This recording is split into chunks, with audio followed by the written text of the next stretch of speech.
right? So we have now we are defining it, and this in these keywords they are specific to a database. So we might have an integer on, let's say, database, one database, let's say on Oracle, but we might have int on some other database, right? So we might have int or maybe some other keyword on some other database. So this model is specific to the database which we are going to have. Okay. So now, as Nandini was asking, like, what are the things we take care when we go for physical data model? Okay, so there are a lot of things. So number one is that read and write requirements, meaning how much read or how much write we are going to do on this database. So are we going to have, let's say, 80% of the time are we going to do the read operation, or 80% of the time are we going to do the write operation? And based on that, we will optimize our database for for one of the operations. Okay. And then the second point is how what are the conditions when we add the data in this database on the tables in this database. So it might that there might be the case where you are adding most amount of data in the morning time, and rest of the time it is sitting idle. So we need to know that peak time. Okay, because we have to find out how we can improve the performance at the peak time. So whether it might be working fine at all time, but also it has to be supported at the peak time, because if it crashes at the peak time, then the whole database application will go in bad shape, right? And then we have to know what are the update requirements. Look, how frequently on average, or how at peak time, how frequently we update it. So based on that, we will be deciding that the write operations, how much write operations are needed, in every cycle of the database, right? And we have to know the conditions where rows are deleted from each tables, and how much time, how many times. Okay, and we have to know in circumstances where rows are deleted from each tables.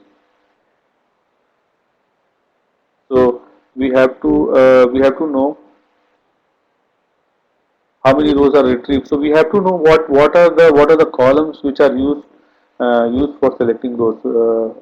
Okay, or which are the columns, which are the tables when we join. Let's say we want to extract data from two tables and we join them. So we need to know which are the columns which are used for join, or which are the columns which are used for filter, right? So this information is needed, because if we know that these are the columns which are used for filter, it will help us in design the indexes, right? So indexes are part of physical database design. I'll come to that in a while, but these are the items which are needed so far needed for a database, physical database design. And then we need to know what are the processes or tools which are going to access these tables. So you might have some process which need this table 24 by 7, in all weekdays. So you cannot have them down for a moment, or you cannot have them sleep for a while. You have to run them all the time. So that will decide your fallback or your backup. And then the second point here is the retention period. So how long this table is going to hold the data, and how much data are you going to hold on this table, and when your deletion or archiving process will start. So let's say this is a online application, and do you want to delete the old data, or let's say one year old data you want to delete from this table, and want to shift it to some tape or some archiving table, because if you are growing your data on this table, later it might be too difficult for database to handle this amount of data. So you offload the old data onto some archive media and move on with the with only the latest data. Okay, so this retention will decide your archiving strategy on your database. Okay, third is volume. So you need to know how much volume you're. So when let's say you are launching an application, and so you need to know how much volume it will have initially, and how what would be the growth rate. So whether it will be growing very fast or it will grow slow. Okay, and you have to assess how much volume it is going to have after 1 month or after 2 months or after 3 months. So based on that, you have to decide the disk space. You have to decide, the performance, like whether that much volume with that much volume are is my database going to support the performance which a user needing, right? And then you need to know the availability requirement. So whether it is required 24 by 7. If it is, then you have to create fallbacks. You have to create backups, right? You have to replicate this data at multiple server, and one server goes down, then another server goes up, and the user does not lose access to this data at any time, right?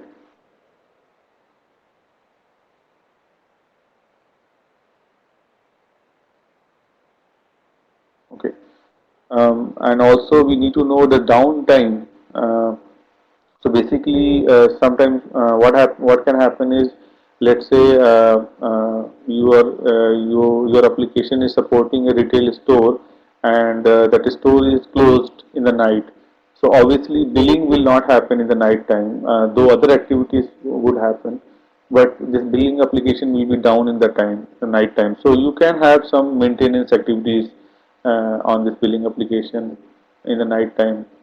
uh, so this information is crucial because you will be having a lot of maintenance activities. So you need to know what is the time where when I can have the downtime and I can do the maintenance, and based on that you can create your batch processes which will automate these maintenance. Okay. Then second point here is that you need to know that whether data will be replicated at multiple sites for security reason and for high availability reason, for both. And then you also have to know the freshness, like whether you want completely fresh data as it happens, or you want little old data is okay for you. So let me give you a very interesting example here. See, what happens is we everybody now uses Facebook. Okay, so how how Facebook manages their data? So what they have done is they have kept two clusters of databases, and so whenever you go and post any message on Facebook, it actually goes and write into one set of cluster, which is for write, which is optimized for write operations, and then data goes from this cluster and get updated in another cluster, which is optimized for read operations. So as soon as you post it, uh, you read this post. So, but this read is happening from another cluster. This read is not happening from the same database. It is happening from another database.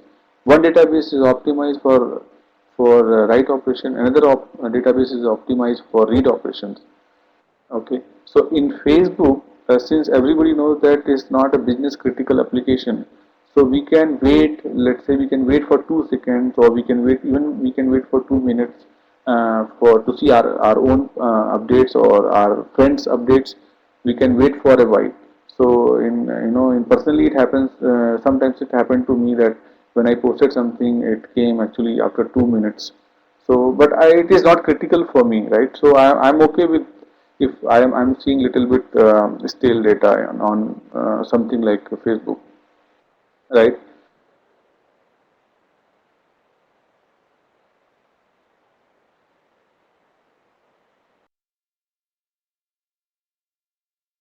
Okay, then we might have a security requirement where You want to have certain views.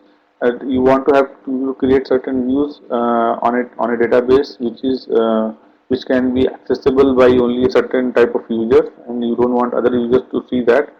And then there might be performance requirement. Some tables are highly performance oriented, and other tables can wait little while.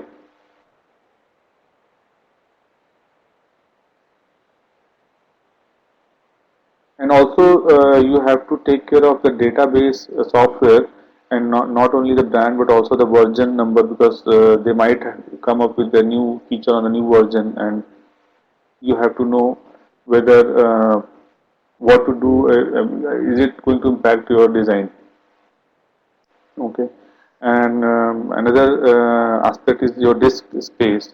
Though nowadays disk space is not a major concern because the storage is going very cheap, but still you need to know how fast your disk space has to be increased.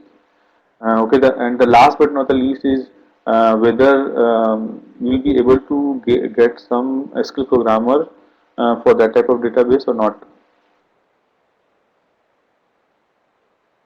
Okay, so a very important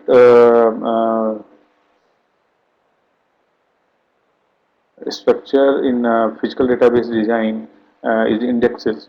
So indexes, what happens with indexes is that they provide one of the most commonly used methods for rapidly retrieving specified rows from a table, and without having to search the entire table.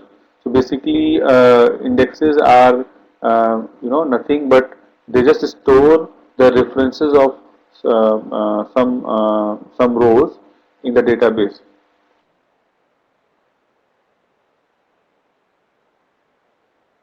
For example, if an index is there on customer location, and so what it will do is, let's say for Bangalore, so if there is an index for Bangalore, so that index will store all data where location is Bangalore. All it will store the reference for all data which belongs to Bangalore. So when you try to retrieve data and using customer in the where clause, and saying customer equal to Bangalore, it will immediately get the reference of all the rows from the index, and it will immediately retrieve those data. Okay, and if this index is not there, then what will happen? It will go and search the entire database, and it will find out which are the data where location is Bangalore, right? So it will take more time to retrieve data in that case. But if you already have that those references, those row IDs, or those reference keys for those for data which is which is stored on the database, you just grab those values from the database rather than doing a scan on the entire database. So it index should have a column name, and whether it's unique or not, and whether it's a sorting index, or and also you have to supply the structure of the index. Okay. So the advantages of indexes are that it improves data access performance for access and for update and for read operations. Okay, and if in case you want to read only that data which is in index columns, then it does not go to the data block at all. That is even more fast. It is even faster than uh, trying to take the full data. Okay, there are certain disadvantages also with index, is that you have to it will consume more CPU cycle because it has to maintain each insert or delete or update operation. It has to go and do more processing for those operations. It takes up more disk space, and it might increase log contentions because it will keep the log on that row or table for longer time. Okay, and whether your index will actually improve the performance of a query or not, it also depends upon multiple factors. that, and the most important factor is that actually that index should be actually used on the query. So let's say you have an index on location, but you are not using that this attribute in your where clause, then it will not, you will not get any performance. Okay, so how index work, how the database execute a query. What database does is it first create a plan, query plan. If you, let's say you submit a query on database, it will first create an query plan, and it will execute that query plan on the database. So this query plan is created by a query optimizer, and it will depend on multiple factors like uh, what uh, uh, what clause, what DML statements you are using, and what is there in the where clause, and also what, what are the tables and what are their size and content, and what are the indexes on those tables, and and also what are the statistics on those tables. In so Nandini is asking whether this will be rule based or cost based. So it can be anything, Nandini. It depends upon the optimizer, which type of optimizer you are using. Okay, it can be changed also in some databases. So you have to take care of optimizers, whether it's cost based or rule based. You have to take care of that when you are designing a database.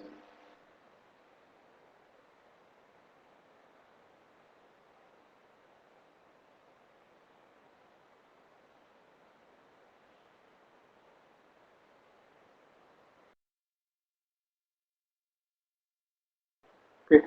So here I was saying that optimizer will see that what are the indexes, and also what are the statistics which are there on those tables are fresh or not. So what I mean by that is that let's say you have two tables and you want to join them, and one table size is less. Let's say there are tables A and B, and A size is less than B, and you have where conditions on both the tables. So what optimizer will do is it will first it will first run those that where condition on the smaller table, and then it will run the where condition on the bigger table, and it will try to see which one is which result is smaller now, and it will try to join based on that. So it will always take the smallest table first. Okay, so it will always try to restrict those rows in the smallest tables, and then will go with that join. It will always try to get the smallest table first and then go with that. So but this has to be this how many rows these tables have, it has to be specified in a database table which is a statistics table. So that table will have data about all statistics. So whether table A has 100 rows, or it has 200 rows, or table B has 200 rows or 300 rows. So that table will have that data. Okay, so that is called a statistics, and that statistics should be fresh. And there are some commands or there are some programs where you can keep those statistics fresh. But unless your statistic is not fresh, the optimizer will not be able to create a proper optimized plan for your query. So in our project we had Teradata, and Teradata we had to fetch the statistics every time whenever we want to run a batch load. For example, if you don't run the statistics, generally because batch loads are happening every night, so database does not refresh statistics every night. So in that case, we had to run those fresh statistics commands before every batch run. So these things should be taken care of uh, uh, because it will impact the entire database design.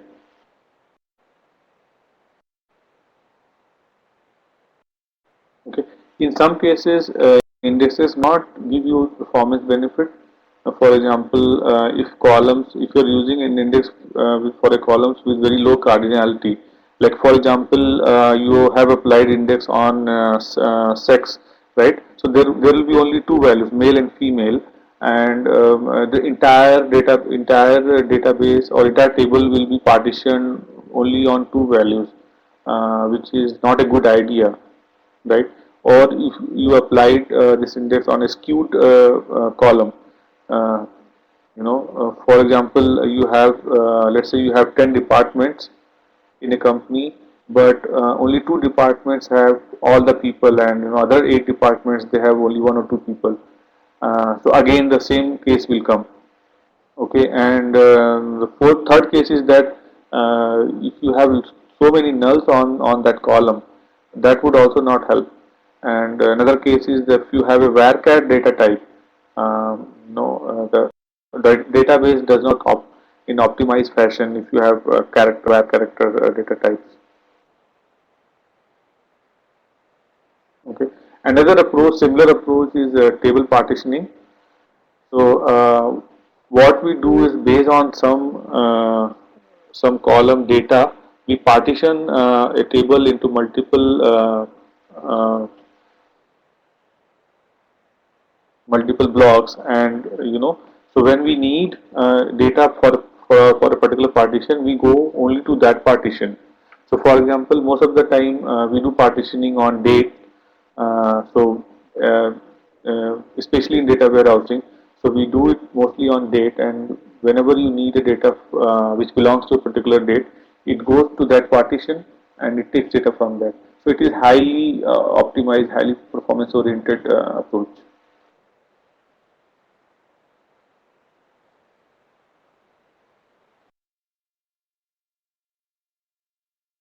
So Debashi is asking that let's say now we create a table and later I want to create partitions. So whether that possible or not. Uh, I think that if you want to do that, you have to take a backup, and then you need to create a partition, and then you need to populate that table again, right? So is it the right approach, Devashish, or you have some other solution for that?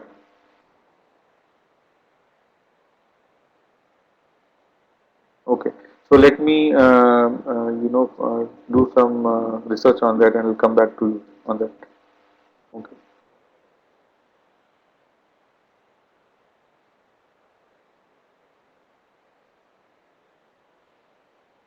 Okay. And there are a few other things which we have to define for physical database. So one is compression. Sometimes we have too many nulls, or we have text columns where a lot of spaces are empty, right? So they consume too much space. In that case, we can compress them, and we have to define the compression when we are uh, uh, writing the table definition. That time only we have to specify a compression, like how we want to compress it. Okay.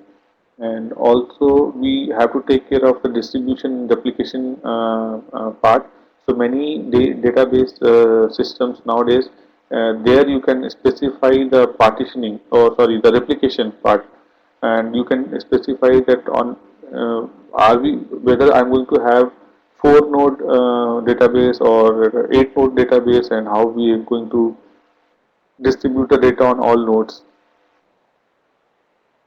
Like for example, in Teradata, you can always define some nodes where you can distribute the data. Okay, and then you also have to define the locking, whether you want row level lock, or you want table level lock, or you want a block level lock. Okay. The next thing which you have to consider is views. So views are virtual tables which are a selection of rows and columns from one or more tables, and then can also include formulas or calculated values, right? So though they are like a SQL statement, but they would be stored in the database, and they would be your virtual table. You can use them as table. Okay, so there are many advantages of using views. One is that they provide simpler structure. So let's say you have a very complex physical table, and you just want to have a user-friendly view of that. You can create view for that. Then you can also have calculated values like totals. You can have you want to format the data in a different way, right? So